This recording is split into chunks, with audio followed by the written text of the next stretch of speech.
আর আমরা তো কিছু হলেই গালে থাপ্পড় মারি না, এটা করি না? এই হাদিসটাও মনে রাখবেন, মানুষের গালে মারা নিষেধ আছে, জানতেন? মানুষের চেহারার মধ্যে মারা নিষেধ আছে। এই গালে চর মারা, গালে নাকে ঘুষি মারা, এই জিনিসগুলো নিষেধ আছে। কারণ এই চেহারাটা আল্লাহ রাব্বুল আলামিন, মানে আদম সন্তানের এই স্ট্রাকচারটা আল্লাহ রাব্বুল আলামিন সূরা সদের মধ্যে বলেছেন, খলাকতু বিয়াদাই, আমি নিজ হাতে সৃষ্টি করেছি। সুবহানাল্লাহ। আর সেই মানুষকে তোমরা এমন নির্মমভাবে কেন মারবে? সারা বিশ্বের দিকে তাকায় দেখেন, এখন প্রত্যেকটা জায়গায় রক্ত ঝরছে কাদের? মুসলিমদের। কাদের? মুসলিমদের। আল্লাহ পাক আমাদেরকে বোঝার তৌফিক দান করুন। আর আল্লাহ পাক কোরআনে কি বলছেন? যদি কোনো মানুষ একজন মানুষের জীবন বাঁচায়, সে যেন পুরো মানব জাতিকে বাঁচালো। এত পছন্দ আল্লাহর কাছে জীবন বাঁচানো। আর কেউ যদি কোনো মানুষকে অন্যায়ভাবে হত্যা করে, সে যেন পুরো মানব জাতিকে হত্যা করলো। আল্লাহ আমাদেরকে হেফাজত করুন। এখন খুন খুব সহজ হয়ে গেছে, মারামারি খুব সহজ হয়ে গেছে। হ্যাঁ, ভাই ভাইকে হত্যা করতেছে, ছেলে বাবাকে হত্যা করতেছে, বোন বোনের সাথে ভাইয়ের দ্বন্দ্ব, ভাই বোন মারামারি, প্রতিবেশী মেয়ে নিয়ে, সম্পত্তি নিয়ে, মাদক নিয়ে, কিশোর গ্যাং নিয়ে, কত কি হচ্ছে এখন। মানুষের জীবন সস্তা হয়ে যাচ্ছে না এখন? আল্লাহ পাক এগুলো কিয়ামতের আলামত। নবী সাল্লাল্লাহু আলাইহি ওয়াসাল্লাম বলেছেন, ওয়াল হারাজ, কিয়ামতের আগে আগে হারাজ বাড়বে। হারাজ, সাহাবীরা বলছেন মাল হারাজ, হারাজ কি ইয়া রাসূলুল্লাহ? তিনি বলছেন আল কতল, গণহত্যা বাড়বে, গণহত্যা। কিয়ামতের আগে আগে খালি গণহত্যা বাড়বে। দেখছেন না এখন? সারা বিশ্বের দিকে তাকায় দেখেন। যাই হোক, এই আদ এবং সামুদ জাতিকে আল্লাহ পাক ধ্বংস করলেন। এখন সামুদ জাতিকে ধ্বংস করলেন কেন? অহংকারের কারণে, কুফর শিরকের কারণে এবং মানুষকে পিটানোর কারণে। আল্লাহ বলছেন ওদেরকে ধ্বংস করেছি কি দিয়ে? সয়হাতান ওয়াহিদা। এটা ভালো করে মনে রাখবেন, সয়হাতান ওয়াহিদা মানে একটা শব্দ দিয়ে, প্রচণ্ড ত্রুম একটা শব্দ, খালি এই এক শব্দে সবার কানের পর্দা ফেটে ফুটে জান বের হয়ে গেছে। আল্লাহু আকবার। এক শব্দে মানে ওদেরকে আলটিমেটাম দেওয়া হয়েছিল, তোমরা কি ফিরে আসবে? ওরা বলছে যে কি শাস্তি আসেন নিয়ে আসো। তখন আল্লাহ পাক বলছেন 3 দিন সময় দিচ্ছি, 3 দিন যা করার করে নাও। এই 3 দিন যে আল্লাহ সময় দিয়েছেন, এই 3 দিনে ওরা তওবা করে ফিরে আসে নাই, বরং এই 3 দিন ভোগবিলাস করেছে, একদম পশু জবাই করেছে, খেয়েছে, মেয়েদেরকে নাচিয়েছে, মদ পান করেছে। 3 দিন ভোগবিলাস ফুর্তি করেছে। মানে 2 হাতে যা পাও হাত পেতে নাও, এরকম চিন্তা। যা আছে এখন লুটে খাও, পরেরটা পরে দেখা যাবে। এই চেতনা আমাদের মধ্যে আছে না? অনেকের মধ্যে। যা আছে এখন ভোগ করে নাও, কালকে যা হবে দেখা যাবে। হ্যাঁ, কালকে যা হবে দেখা যাবে, এখন যা আছে নাও, ভোগ করো। এই চিন্তা ছিল ওই 3 দিন সামুদ জাতির। ওরা ভোগবিলাসে লিপ্ত হলো। হঠাৎ সকালবেলা দ্রুম শব্দ, পুরো বিশ্ব, ওদের পুরো রাষ্ট্রটা কেঁপে উঠলো এবং সবগুলো মারা গেল। একটা শব্দ সব মারা গেল। সূরা কমার পরে দেখেন, সয়হাতান ওয়াহিদা, একটা মাত্র শব্দ দিয়ে আল্লাহ ধ্বংস করেছেন। তার মানে আল্লাহ ধ্বংস করলেন পানি দিয়ে, আল্লাহ ধ্বংস করলেন বাতাস দিয়ে, এবার ধ্বংস করলেন শব্দ দিয়ে, বিদ্যুতের শব্দ দিয়ে।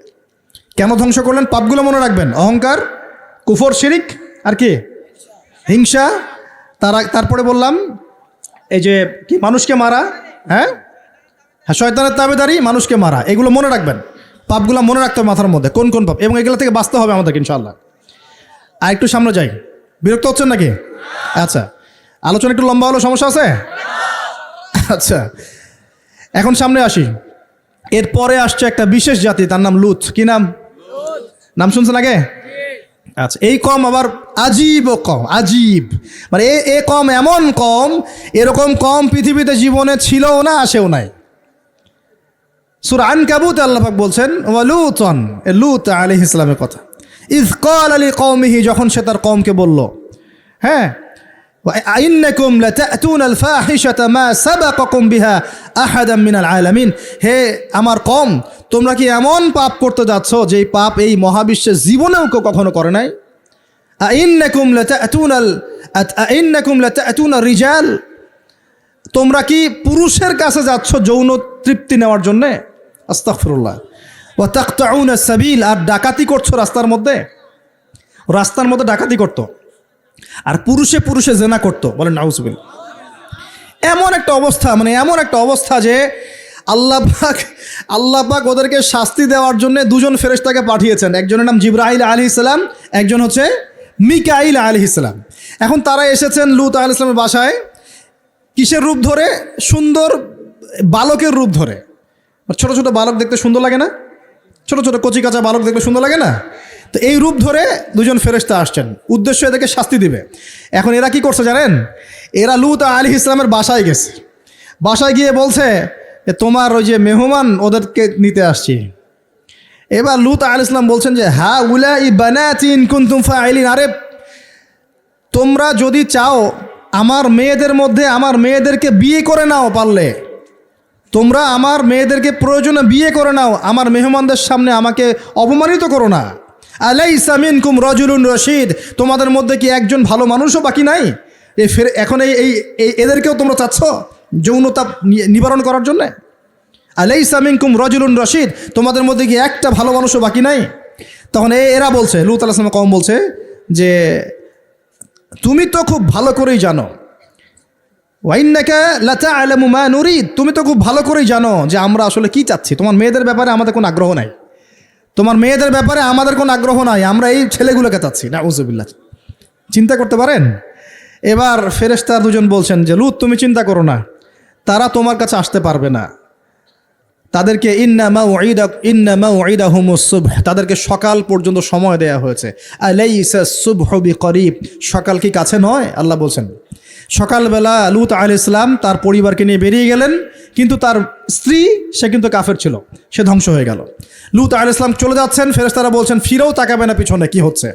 এবার আল্লাহ পাক এমন শাস্তি দিলেন, দেখেন এই যে জমিনটা, এই জমিনটাকে আল্লাহ পাক ওই ফেরেশতাদের পাখা দিয়ে উঠিয়ে আসমানে উঠালেন। চিন্তা করেন, জমিন উঠে গেছে কোথায়? আসমানে। উঠিয়ে আল্লাহ পাক আসমান থেকে অঝোর ধারায় পাথর বর্ষণ করেছেন। পাথর বর্ষণ করে ওদের গা সব থেতলে দিয়ে আল্লাহ পাক উল্টা দিকে দাফন করে দিয়েছেন এদেরকে। আল্লাহু আকবার। এটা আপনি ইন্টারনেট সার্চ করলেও দেখতে পারবেন যে জর্ডান একটা জায়গা আছে, ওই জর্ডানের আশপাশে এই কওমে লূত থাকতো। ডেড সি, মৃত সাগর নামে একটা জায়গা আছে, ওখানে ওই জায়গাতেই তারা বসবাস করতো, আরবের কাছাকাছি। আল্লাহ পাক বলছেন তোমরা তো দেখতে পারো ওদের অবস্থা কি হয়েছে, তোমাদের কাছেই আছে, বাড়ির কাছেই। কেন হলো এই পাপ? কেন হলো শাস্তি? কোন পাপের কারণে? শিরিক কুফর তো আছেই, তার উপরে স্পেশাল পাপ কি? সমকামিতা। স্পেশাল কি পাপ? এই সমকামিতা উম্মতে মুহাম্মাদির মধ্যে ছড়িয়ে পড়ছে কি না? আল্লাহু আকবার। আপনাদের শহরগুলোতে আস্তে আস্তে সমকামিতা ছড়িয়ে পড়ছে ভিতরে ভিতরে, এবং আল্লাহর আযাব বেশি দূর বাকি নাই। আমার কাছে মনে হয় আল্লাহর আযাব আসতে বেশি বাকি নাই।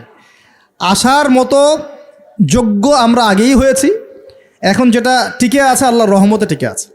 যদি আল্লাহ পাক কোনোদিন জাররা পরিমাণ শাস্তি প্রদান করতে চান, তাহলে আমাদের কারো রক্ষা থাকবে না। থাকবে? সমকামিতা ছড়িয়ে পড়ছে, সারা বিশ্ব জুড়ে ছড়িয়ে পড়ছে। অনলাইনে এগুলোকে উস্কে দেওয়া হচ্ছে, অফলাইনে এগুলো নিয়ে আন্দোলন হচ্ছে। তারা এখন অধিকার চাচ্ছে। তাদের রেইনবো ফ্ল্যাগ আছে, 7 রঙের ফ্ল্যাগ, ওদের আইডেন্টিটি। তারপরে বিভিন্ন জায়গায় সমকামিতার পাঠও দেয়া হচ্ছে। সুবহানাল্লাহ। হ্যাঁ, বইপত্রগুলো তো সমকামিতার পাঠও চলে আসতেছে। মানে এগুলোকে বাক স্বাধীনতা বলা হচ্ছে এখন। এটা বাক না, বলে ব্যক্তি স্বাধীনতা। কি বলে? ব্যক্তি স্বাধীনতা। আস্তাগফিরুল্লাহ। তো দেখুন, এটা এমন পাপ যে পাপ সম্পর্কে নবীজি সতর্ক করেছিলেন। তিনি বলেছিলেন যে আমার উম্মতের উপরে আমি যে কয়েকটা পাপের ব্যাপারে বেশি ভয় পাই, তার একটা হচ্ছে শিরকের পাপ। আমার উম্মত মূর্তি পূজা করবে, আমি ভয় পাই তাদের উপরে শিরকে খফি, গোপন শিরকের পাপ, যে মানুষ এজন্য নামাজ পড়বে, অন্য তাকে ভালো বলবে, এজন্যে আমি ভয় পাই। আমার উম্মতের সমকামিতা, আমার উম্মতের সমকামিতা ছড়িয়ে পড়বে। পড়েছে কি পড়ে নাই? শাস্তি আসবে কি না এখন? তাহলে আরও সামনে যান। ফেরাউন এবং তার দলবলকে আল্লাহ পাক ডুবিয়ে মারেছেন না? কি পাপের কারণে? অহংকার। সে বলেছিল আনা রব্বুকুমুল আলা, আমি তোমাদের মহান রব। কে বলেছিল? আমি তোমাদের মহান রব। কে বলেছিল? ফেরাউন। আনা রব্বুকুমুল আলা। আল্লাহ পাক শুধু তাকে না, তার পুরো দলবলকে ধসিয়ে দিয়েছেন। কোথায়? এই লোহিত সাগরে ডুবিয়ে দিয়েছেন। প্রিয় ভাইরা, এখানে মুসা আলাইহিস সালাম এবং বনু ইসরাইলকে আল্লাহ পাক নাজাত দিয়েছেন না? নাজাত দিয়েছেন। এখন সামনে আসেন, এখানে আরেকটা কওমের কথা বলে আমি সামনের দিকে শেষ করে দেব।